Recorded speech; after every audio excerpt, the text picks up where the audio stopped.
بقى بص تظبط لي الكاميرا النهارده علشان ايه؟ ايوه، النهارده هنشرح درس مهم قوي، اصلا تقسيم الرباع للقضيه الحمليه، فدرس مهم قوي. عايزين نبدا بها مع بعض الدرس دوت عشان هو مهم. ايه سمعت ان الفلسفه دي للمبتدئين بس. يا عم، مين اللي قال لك الكلام ده؟ كل الناس بتقول كده يا مستر. طب ايه رايك بقى ان انا هثبت لك النهارده ومش هشرح التقسيم الرباعي للحمليه القضائيه، واثبت لك النهارده ان الفلسفه والدين اصلا بيوافقوا بعض. ماشي ماشي. مساء الخير طلاب تانية ثانوي، عاملين ايه؟ اتمنى انتم تكونوا بخير يا رب. النهارده هنشرح الفرق بين الفلسفه والدين، وهنشرح الفرق بين الفلسفه والعلم، وهنشرح تفكير الناقد والتفكير الابداعي. عايزك تركز كده يا معلم، عايز كوبايه الشاي بتاعك النسكافيه بتاعك وركز معايا، وعايزك تبقى فايق معايا. درس النهارده ممتع وبسيط، يلا بينا.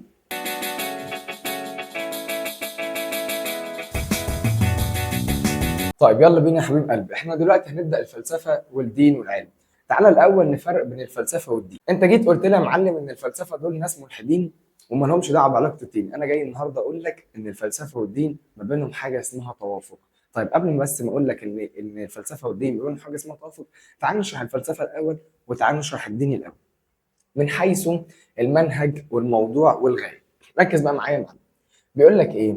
اول حاجه، لا يوجد أي تعارض بين الدين والفلسفة، فالحق لا يضاد الحق.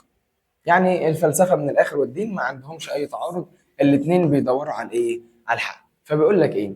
حيث أنها الحجة العقلية الفلسفية داعمة للإيمان والاعتقاد الديني، وهما يلتقيان في معالجة موضوعية معينة، مثل أصل العالم، طبيعة الوجود، طبيعة الإنسان. من الآخر كده بيقول لك يا معلم إن الفلسفة بتدور بالعقل، والدين عنده نصوص واعتقادات دينيه بيدور بيها. طب بيهتموا بايه؟ الاثنين عايزين يوصلوا على اصل العالم، طبيعه الوجود، طبيعه الانسان. تمام؟ طيب تعالى يا معلم نشرح بقى واحده واحده العلاقه بين الفلسفه والدين، بين الموضوع والمنهج والغايه. طيب ركز معايا. بص يا معلم، اول حاجه نبدا الفلسفه. موضوع الفلسفه ايه؟ كلمه موضوع يعني انا هدرس ايه. تمام؟ طيب بيقول لك ان الفلسفه تهتم بدراسه قضايا الانسان المعرفيه والجماليه والبيئيه والحضاريه والعلميه. يعني ايه الكلام ده يا مستر؟ الفلسفه حبيب قلبي بتحب ان هي تهتم بشويه المشاكل اللي موجوده بتاعت الانسان. طيب بتحب تهتم بالبيئه ومصادر البيئه، بتحب تهتم بالحضاره، بتحب تهتم بالعلميه اللي هي المصادر العلميه الموجوده، بتحب تهتم بالجمال اللي موجود في العالم. دي الفلسفه. بتحب تدور اهو، خلي بالك، في الكون، بتحب تدور على مشاكل الانسان، الكلام ده كله. بتحب تدور على الحقيقه الفلسفيه اللي هي الحقيقه النسبيه، يعني من الاخر عايزه تشوف اصل الشيء ايه. وبقول لك من الاخر كمان ان الفلسفه حقيقه نسبيه، وشرحت لك قبل كده ان حقيقه نسبيه يعني ايه. كلمه نسبه في نشأة الفلسفه لو تفتكر، كلمه نسبيه يعني في تفاوت. طب ليه في تفاوت يا مستر؟ خلي بالك، عشان قلنا ان العقل دايما هو اللي معتمد على الفلسفه. الفلسفه معتمده، قصدي ايه، على العقل. فما دام الفلسفه معتمده على العقل، يبقى طبيعي كده ان العقل بتاع الانسان مش كل واحد، فكل واحد ليه راي، يبقى في ايه؟ تفاوت ما بين الراي والتاني. طيب بيقول لك ايه؟ الاوجه المتعدده للحقيقه الفلسفيه ترجع لايه؟ يعني في شويه حاجات كده متعدده علشان احدد ان هم فلسفيه. اقول ايه؟ اولا طبيعه الموضوعات، ثانيا اختلاف وجهات النظر الفلاسفه واختلاف الموضوع.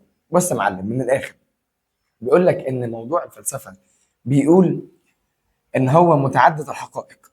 طب ليه متعدد الحقائق يا مستر؟ اولا عشان طبيعه الموضوعات. طبيعه الموضوعات الفلسفه ليها طبيعات موضوعات كتيره، ان هي مثلا بتحب تبحث في الميتافيزيقا اللي هي ما وراء الطبيعه، بتحب تبحث عن اصل الشيء. تمام؟ بتحب تشوف الاسباب الغير مباشره، بتحب تشوف قضايا الانسان. بص هتلاقي موضوعات كتيره ايه مختلفه. بتحب تبحث مثلا عن الحريه، الحاجات المعنويه اللي ما بتتشافش، بتحب تبحث عن الحق. فتلاقي الموضوعات بتاعتها كتيره قوي، فعشان كده بقول لك ايه، عندها اوجه متعدده. ثانيا اختلاف وجهات النظر. ليه يا مستر اختلاف وجهات النظر؟ ما أنا قلت لك ان الفلسفه معتمده على الايه؟ على العقل. وما دام معتمده على العقل يبقى اكيد وجهات النظر مختلفه. واختلاف الايه؟ الموضوعات زي ما قلت لك كده بالظبط. طيب ده موضوع الفلسفه.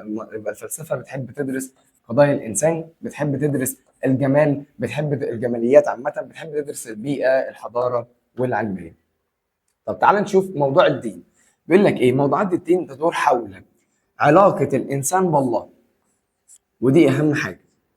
الدين عايز يعرف علاقه الانسان بالله، الانسان بيتعامل ازاي مع الله من خلال ايه. تمام.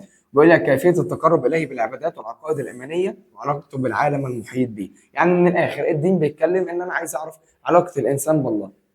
تمام. وعايز اعرف الانسان ازاي بيتواصل مع الله، عن طريق ايه؟ عن طريق الصلاه، عن طريق الصوم، عن طريق الحاجات العبادات الايه الدينيه اللي موجوده.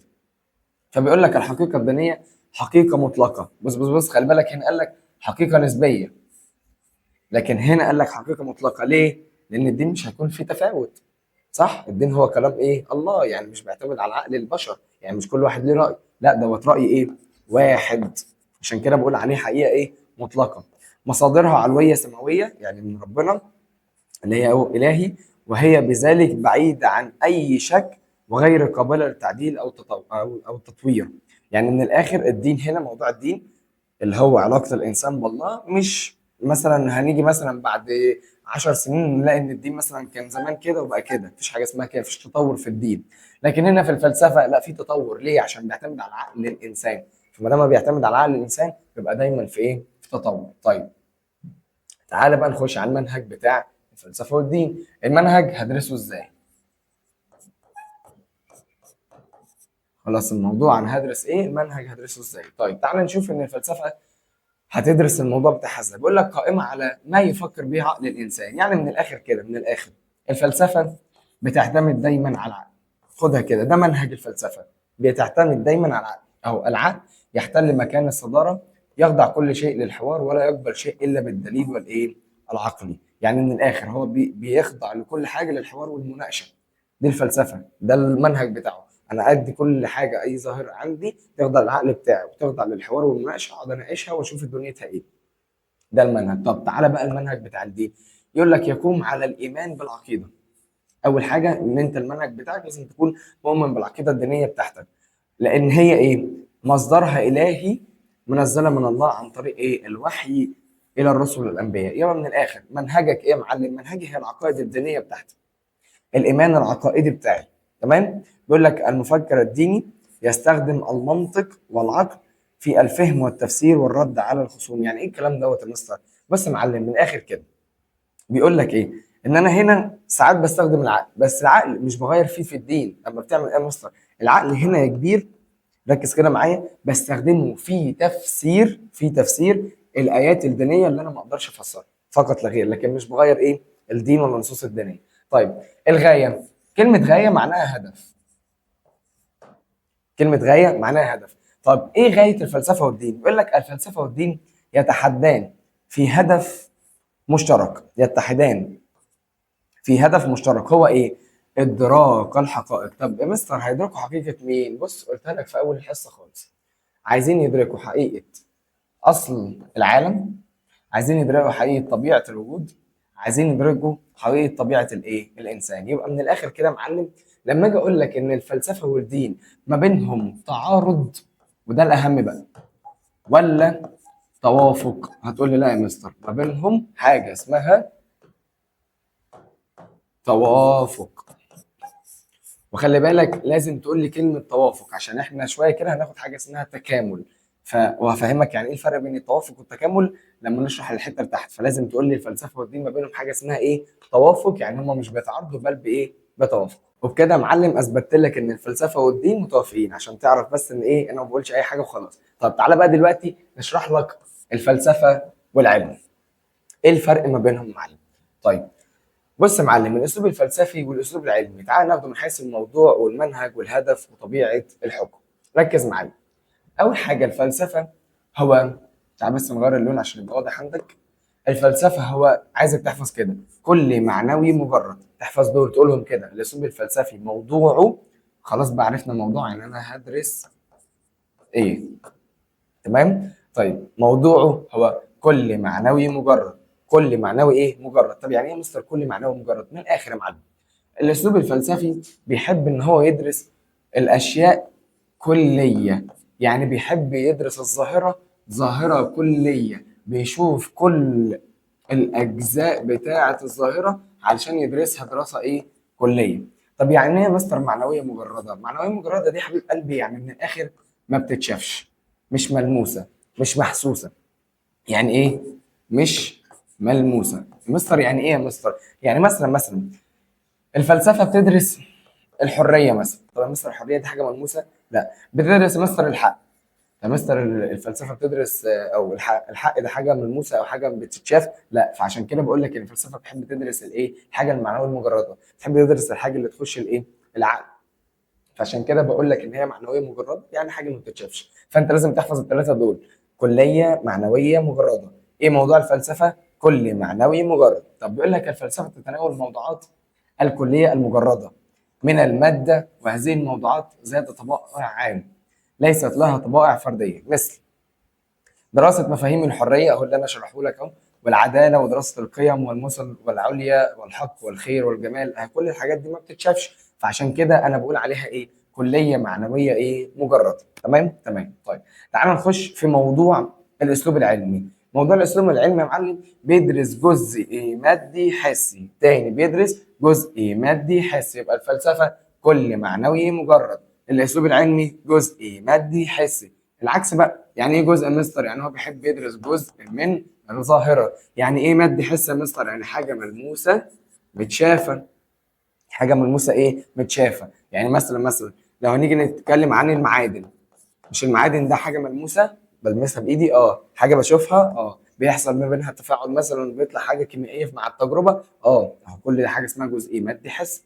تمام. لكن الفلسفي لا، ده كل معنوي ايه، مجرد. بيقول لك العلم يتناول الجزئيات اهو، مش الكليات، الواقعيه. يعني ايه الواقعيه؟ يعني الموجوده عندنا، اللي اقدر اشوفها، الماديه اهو، اللي بقدر امسكها، المحسوسه، التي تخضع للمشاهده اهو، بقدر اشوفها، والبحث والايه، والتجربه، يعني تخضع للبحث والتجربه، ان انا اقدر ايه، اجرب بيها في المعمل، زي دراسه الصوت والضوء والحركه والتفاعلات الايه، الكيميائيه وطبقات الارض. كل الحاجات دي بقدر المسها وامسكها واحطها في المعمل، واقدر ايه، اجرب عليها. طب يا معلم ايه المنهج بتاع الاسلوب الفلسفي؟ قال لك هو عقلي تاملي تحليلي. عقلي تاملي ايه، تحليلي. ما انا كده اصلا كنت متفق معاك من اول الفلسفه والدين، قلت لك هو منهج الفلسفه هو الايه، العقل.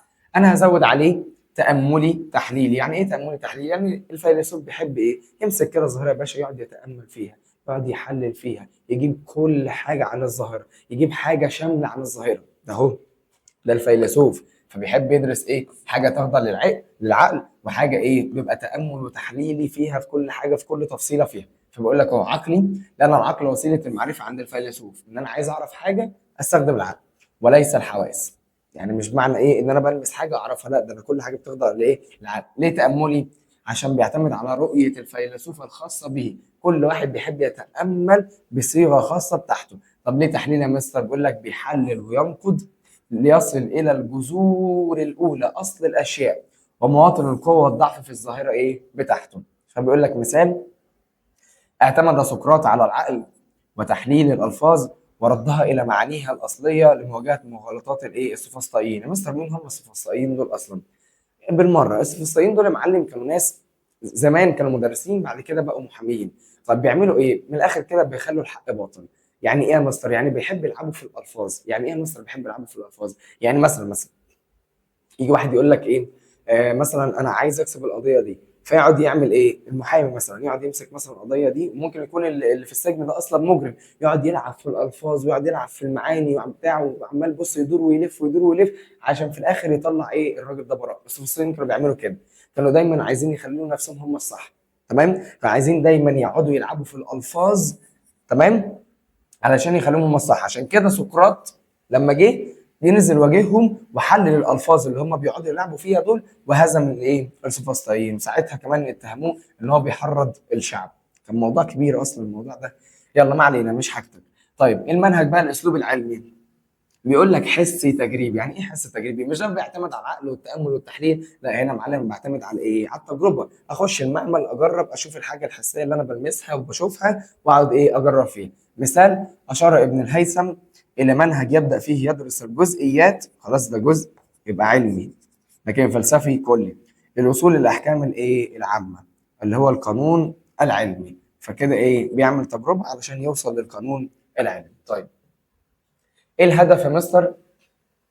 ايه الهدف يا مستر بتاع الفلسفه والهدف بتاع العلم؟ الهدف بتاع الفلسفه، خلي بالك الهدف هي برضه اسمها الغايه، قلت لك فوق. هدف الفلسفه هو بيبحث عن العلل البعيد، حاجه مش جديده عليك، شرحتها لك كذا مره. المبادئ الاولى والاسباب الغير مباشره، يعني من الاخر هدف الفلسفه بيحب يشوف العلل البعيده عن الاسباب. كلمه علل يعني اسباب، بيحب يشوف الاسباب البعيده خالص. بيحب يشوف المبادئ الاولى، يعني اصل الشيء ايه. بيحب يشوف الاسلوب الغير ايه مباشر. ليه كل دوت؟ عشان يوصل لاصل الظاهره.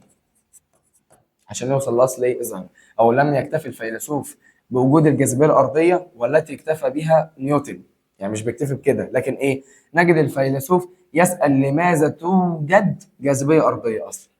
بص شوف يعني هو ايه؟ وصلنا للجاذبيه الارضيه. لا هو ما اكتفاش بكده، قال لك طب ليه بتوجد اصلا جاذبيه ارضيه؟ بص بيحاول يعمل ايه؟ بيوصل للعلل البعيده، بعيده ابعد ما يمكن.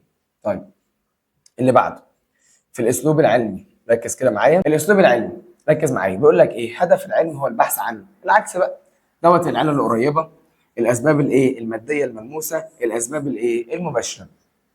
فبيقول لك هو مثلا مثال نيوتن يسال كيف تسقط تفاحه من الشجره الى الارض، فتوصل الى وجود الجاذبيه الارضيه. دوت حاجه مباشره. ليه مثلا التفاحه وقعت للارض؟ يبقى اكيد في جاذبيه موجوده في الارض بتشد اي حاجه فوق لتحت. خلاص ده اسلوب علمي. من الاخر يا معلم، هو بيبحث عن العلة القريبه، بيحب يشوف الاسباب المباشره، الاسباب الماديه، الاسباب الايه؟ المباشره. اول ما تلاقي ظاهره، انا قلتها كذا مره دي، اول ما تلاقي ظاهره وتفسيرها، بالذات لو ظاهره علميه، تختار على طول الاسلوب العلمي. تمام. طيب طبيعه الحكم على الفلسفه والعلم. الفلسفه طبيعه الحكم بيقول عليها ذاتيه متغيره. يعني ايه يا مستر ذاتيه متغيره؟ وليه بقول عليها ذاتيه متغيره؟ بص يا معلم، ركز كده. انا جيت قلت لك ان الفلسفه بتعتمد على ايه؟ على ايه؟ على العقل. طب ما دام بتعتمد على العقل، لو جيت كلمت مثلا قلت لافلاطون كلمنا عن الحريه، هيقعد يكلمك كتير قوي عن الحريه. طب جيت مثلا قلت مثلا لسقراط كلمنا عن الحريه، هتلاقي بيكلمك كلام عكس افلاطون خالص، وبيكلمك بكلام كتير وعمال يحلل ويأمل عن الحريه. بص، ده قال كلام وده قال كلام. ليه هي متغيره اهي. طب ليه متغيره؟ علشان نبع من ذات الشخص، نبع من عقل الشخص، نبع من ذات الشخص. طب هل ذات افلاطون زي افلاط سقراط زي افلاط مثلا ارسطو؟ لا، كلهم كل واحد ليه ذات بتاعته الخاصه. فما دام كل واحد ليه ذات بتاعته الخاصه يا معلم، يبقى اكيد انها اسمها ذاتيه ايه؟ متغيره. ما دام الذاتيه وكل واحد ليه ذات وكل واحد هيقول كلام، يبقى على طول ايه؟ متغيره. او بيقول لك حيث تتعدد اراء الفلاسفه ووجهات نظرهم حول الموضوع الواحد. يعني تلاقي في موضوع واحد مثلا معين بنتكلم فيه، كل فيلسوف بيقول عنه بطريقه معينه، وذلك حسب خبرات كل ايه؟ فيلسوف، وحسب ظروف مجتمعه وايه؟ والعصر بتاعه. مثلا مفهوم الخير اهو، بدل الحريه. مفهوم الخير عند بروتاجوروس نسبي متغير، هو ما يحقق منفعة الفرد فيه. ولكن عند سقراط رفض تلك الرؤية النسبية النفعية كالخير، وأكد أن الخير والفضيلة واحدة ثابتة لا تتغير. يا لهوي، احنا الباب ده كان عندنا باب كامل اللي هو طبيعة الخير عند بروتاجوروس وعند سقراط، امتحنا فيه. فهو بس جايبه لك كده باختصار، بيقول لك مفهوم الخير عند بروتاجوروس كان بيقول لك ان هو نسبي متغير، لكن سقراط بيقول عليه ان هو واحده ثابته ايه؟ لا تتغير. فبص، كل واحد ليه راي، فكل هم متغيرين، فعشان كده ايه؟ هتبقى ذاتيه ايه؟ متغيره. لكن بقى معلم في الاسلوب العلمي، لا دي موضوعيه ثابته. ليه يا مستر موضوعيه ثابته؟ تعالى كده اقول لاي عالم، الميه، الماء، العنصر الكيميائي بتاعها ايه؟ كلهم بلا استثناء اللي موجودين في مصر وفي امريكا وفرنسا وفي العراق وفي فلسطين، بص في كل حته هقول لك ايه؟ H2O. ليه؟ علشان يا باشا هنا خضع للتجربه. انا بجرب يا باشا، بجرب قبل اي حاجه بعمل، وبعد اجرب مره واثنين وثلاثه واربعه وخمسه لحد ما بوصل لقانون علمي عام. كلمه عام دي يعني ايه؟ يعني كل العلم بيثبت على القانون ده اللي هو H2O. ينفع تيجي اقول لك الحديد العنصر الكيميائي بتاعي ايه؟ هتقول لي SO؟ لا، الكلام ده غلط. مفيش عالم هيقول كده، كلهم هيقولوا ايه؟ Fe. فهمت قصدي ايه؟ فعشان كده الاسلوب العلمي موضوعيه ثابته. ليه موضوعيه وليه ثابته؟ الموضوعيه يا باشا يعني كلنا بنثبت على نفس الموضوع اللي هو نفس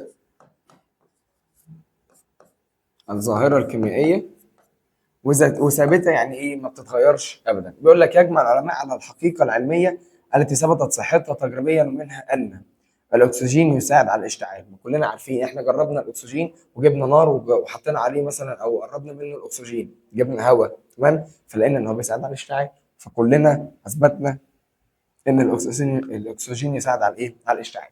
طيب كده انا خلصت لك يا معلم الفرق بين الفلسفه والعلم. يبقى تاني، الموضوع كل معناه مجرد عند الفلسفه، الاسلوب العلمي جزئي مادي حسي. طيب المنهج هنا عقل تاملي تحليلي، هنا حس تجريبي. الهدف هنا على البعيده مبادئ اولى، الاسباب الغير مباشره. هنا عكسها على القريبه اسباب ماديه مباشره. طب هنا طلعت الحكم، لا يا معلم هنا ذاتيه متغيره.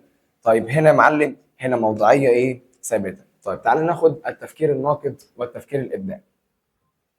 بيقول لك ايه؟ التفكير هو اسلحه الانسان، ده طبيعي.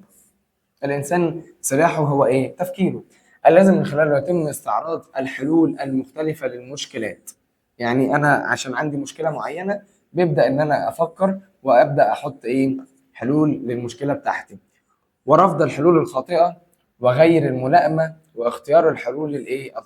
الصحيحه والملائمه. يعني من الاخر بيقول لك ان التفكير هنا مهم، علشان لما بيبقى عندي مشكله معينه ببدا ان انا افكر، والحلول الغير ملائمه اللي هي ما تنفعش مع المشكله ما اختارهاش، والحلول الملائمه ايه؟ اختارها. كما يستطيع من خلال التفكير الكشف عن العلاقات بين الاحداث واستنباط مبادئ ونظريات ايه؟ جديده. يعني من الاخر بقدر ان انا اربط الظواهر ببعضها، واقدر كمان استنتج نظريات ايه؟ جديده. ومن هنا يتم عرض اتنين من اهم التفكير بتاعنا، في تفكيرين مهمين قوي، اللي هو التفكير الناقد والتفكير الابداعي. طيب تعالى كده يا معلم نركز. عندنا اول حاجه التعريف، الاهميه، الخطوات والمهارات. ركز بقى معايا، دي المقارنه ما بينهم. اولا التعريف بتاع التفكير الناقد. التفكير الناقد بيقول ايه؟ يتمثل في قدره الفرد على التحليل المعارف والافكار. يعني بيبدا يحلل اي فكره بتجيله، اي معرفه بتجيله في دماغه، وتنظيمها، وبيان ما يعبر منها عن الحقائق وما يعبر عن آراء شخصيات ذاتية، وبيان مدى اتساق الأفكار أو تناقضها، والتوصل إلى استنتاجيات وتقويمها. يعني إيه الكلام ده يا مستر؟ من الآخر بقول لك التفكير الناقد ده لما بياخد أي ظاهرة معلم مش بيقبلها وخلاص، لازم يعمل إيه؟ لازم ينقد الآراء بتاعت الأشخاص الموجودة فيها، لازم ينقد كل الافكار اللي موجوده في الظاهره، لازم يشوف في مدى اتساق للافكار اللي موجوده في الظاهره ولا لا، في تناقض في الظاهره ولا لا. بص تفكير الناقد بيعمل ايه اهو؟ بينقد ما بين ده وبين ده. بينقد يعني ايه؟ يعني بيقارن ما بين مثلا الكلام ده والكلام ده، في هنا اتساق، في نقد، فاهم الكلام دوت. والتواصل الى استنتاجات وتقويمها، يعني انا عايز اشوف ايه؟ شويه حلول عن الظاهره بتاعت ده التفكير الناقد. طيب على كده التفكير الابداعي بيقول لك ايه؟ يتمثل في الكشف عن علاقات جديده واستحداثات موضوعيه وصور ايه؟ جديده. من الاخر ده تفكير ابداعي معلم. يبقى اكيد ان هو هيعمل ايه؟ كل حاجه تلاقيها جديده جديده جديده، يعني بيشوف علاقات جديده، موضوعات جديده. بص ورؤيه الامور من زاويه مختلفه. يعني ايه يا مستر رؤيه الامور من زاويه مختلفه؟ انت ده واحد اهو، ده واحد بيفكر تفكير عادي، وده واحد مبدع، تمام؟ دوت هتلاقيه بيبص جوه الصندوق. لكن التفكير المبدع معلم لا، بيفكر بره الصندوق، بيبص على الامور من زاويه مختلفه، تمام؟ والموارد المتاحه بطريقه ايه؟ مبتكره. يعني بيحاول يشوف إن الموارد اللي عنده موجوده يقدر يعمل بيها حاجات بطرق مبتكره، بمعنى التفكير خارج عن ايه؟ الصندوق زي ما قلت لك. طيب تعالى تيجي نشوف بقى اهميه التفكير الناقد واهميه التفكير الابداعي. بيقول لك ايه؟ التفكير الناقد هو اساس الانفتاح العقلي. ايه ده يا مستر؟ ده بجد؟ كل ما يبقى عندك تفكير ناقد كل ما عقلك يكبر. كلمه انفتاح التفكير العقلي يعني عقلك بيبدا يكبر، بتعرف تفكر احسن. والاستقلاليه في اتخاذ القرار. يعني ايه الاستقلاليه في اتخاذ القرار؟ يعني بتعرف تاخد قرارك لوحدك. يبقى تاني، يبقى عندي تفكير ناقد هتلاقي عقلي بيكبر، بفهم اكتر، تمام؟ هعرف هاخد قراري ايه؟ لوحدي. تاني حاجه يساعد على اصدار الحكم الحيادي والمنطقي. يعني ايه بيساعد على اصدار الحكم الحيادي والمنطقي؟ يعني بتقول الصح فين والغلط فين، ما بتتكلمش بمشاعرك، بتقول ان ده صح حتى لو هو صاحبك، بتقول ان ده غلط حتى لو هو ايه؟ صاحبك. طيب التفكير الابداعي ايه اهميته؟ ايه اهميه ان انا يبقى عندي تفكير ابداعي؟ بيقول لك ايه؟ هو الاساس التطوير والتقدم في مختلف المجالات. يعني لو مفيش موجود تفكير ابداعي احنا عمرنا ما نتقدم ونتطور. ليه؟ لان التفكير الابداعي معلم اصلا هو اللي بيخليك تتقدم وتفكر، تمام؟ بيقول لك يساعد على مواجهه التحديات والمتغيرات في عالمنا المعاصر.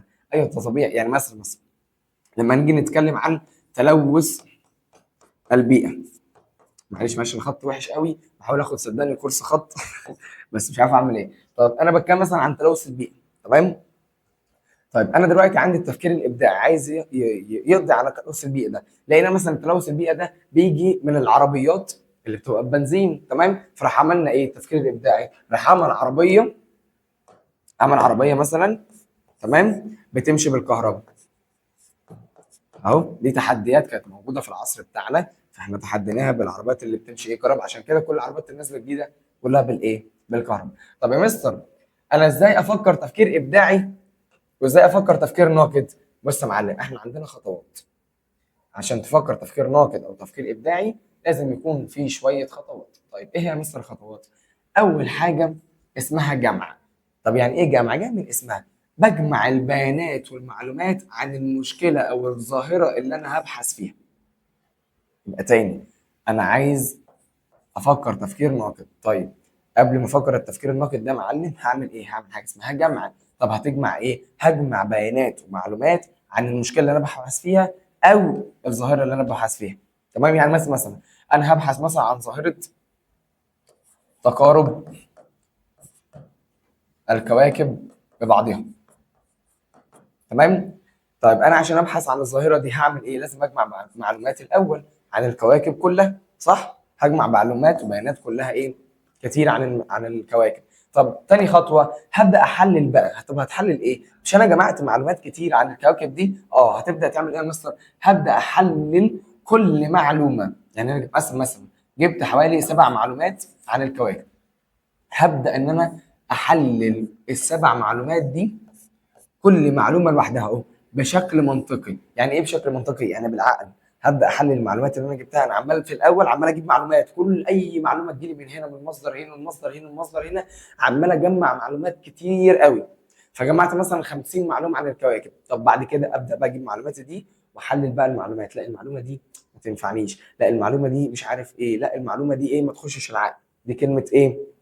التحليل بيانات والمعلومات بشكل ايه؟ منطقي. طب ايه يا مستر بقى اصدار الحكم؟ ما خلاص بقى يا معلم، انت دلوقتي جمعت معلومات، حللت معلوماتك ولقيت ان المعلومات دي اللي تنفعك، رحت ايه؟ قررت القرارات الايه؟ المستنيره. يعني انت ايه؟ اصدرت الحكم بتاعك ان مثلا الكواكب ديت فيها مثلا مش هيحصل تقارب مثلا، او هيحصل تقارب بعد كام سنه كده.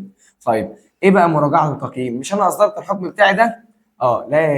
لازم الحكم بتاعي دوت اراجعه تاني واقيمه، هل فعلا هو صح 100% ولا لا. لكن يا معلم التفكير الابداعي ليه خطوات تانية خالص، بس شبيهه ليه، بس مختلفين حاجه بسيطه. طيب اول حاجه اسمها الاعداد. ايه يا مستر الاعداد دي؟ بص الاعداد هي جمع. كلمه اعداد انا بجمع البيانات ومزيد من المعارف عن الفكره الابداعيه بتاعتي. يعني ايه يا مستر الكلام ده؟ مثلا انا عايز اعمل عربيه بتطير. ركز معايا، انا عايز اعمل عربيه ايه؟ بتطير.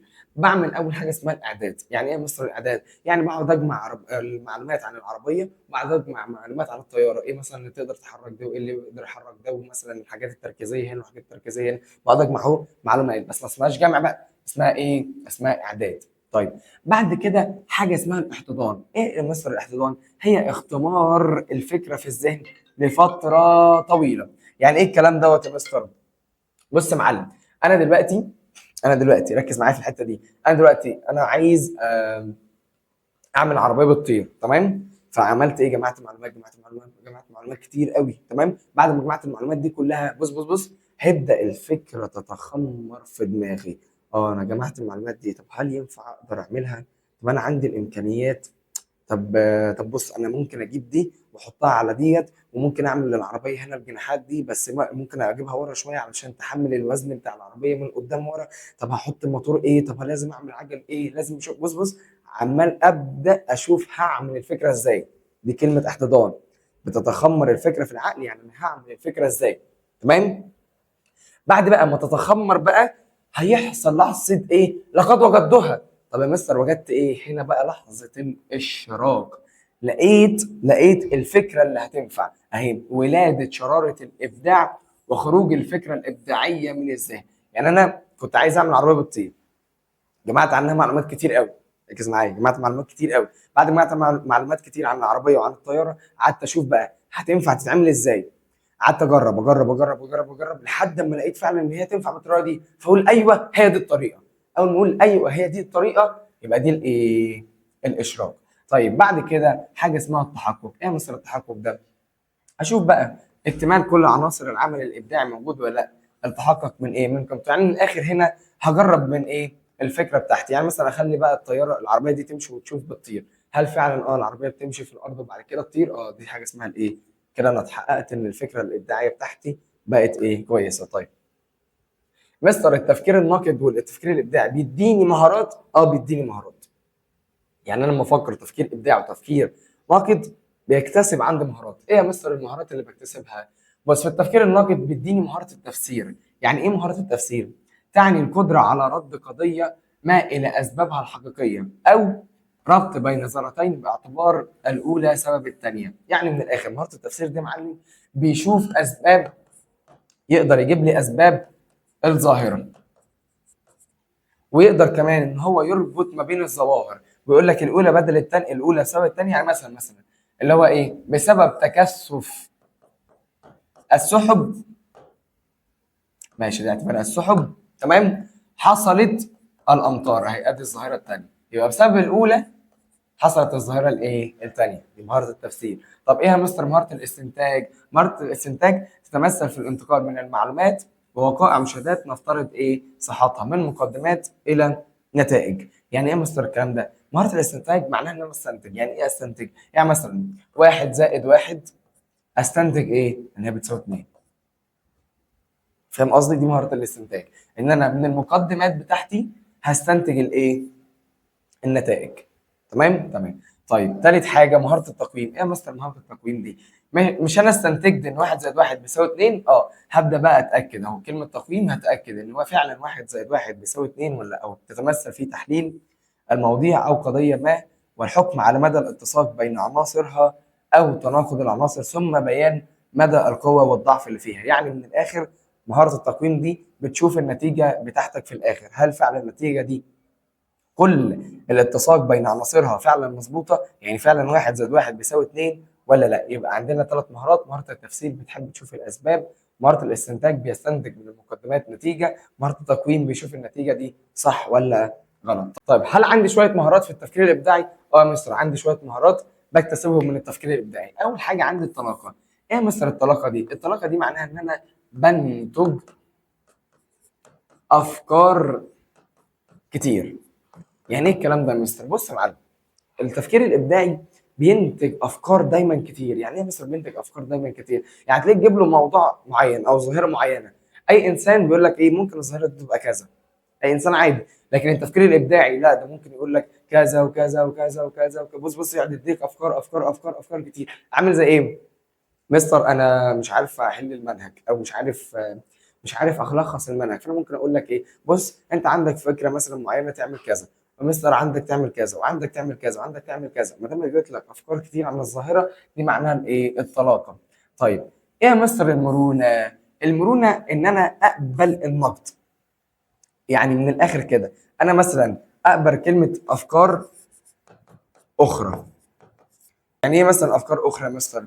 بص يا معلم، انا دلوقتي عملت فكره ابداعيه بتاعتي، تمام، ولقيت حد تاني عمل فكره احسن من بتاعتي، تمام، او فيها فكره ابداعيه اكتر من بتاعتي. انا ما اتحيزش للفكره بتاعتي. اعمل ايه؟ لا، اشوف الفكره اللي هو عملها ازاي، تمام، استقبل، ابدا ان انا استفيد منه. دي كلمه المرونه، ان انا ما اتحيزش للفكره ايه؟ بتاعتي. فكلمه المرونه تعني القدره على الانتقال الملائم من موضوع الى اخر، وعدم التشبث براي واحد، والتفكير في بدائل متعدده مختلفه لتحقيق التكيف مع الموقف الجديد. عارف دي برضو زي ايه؟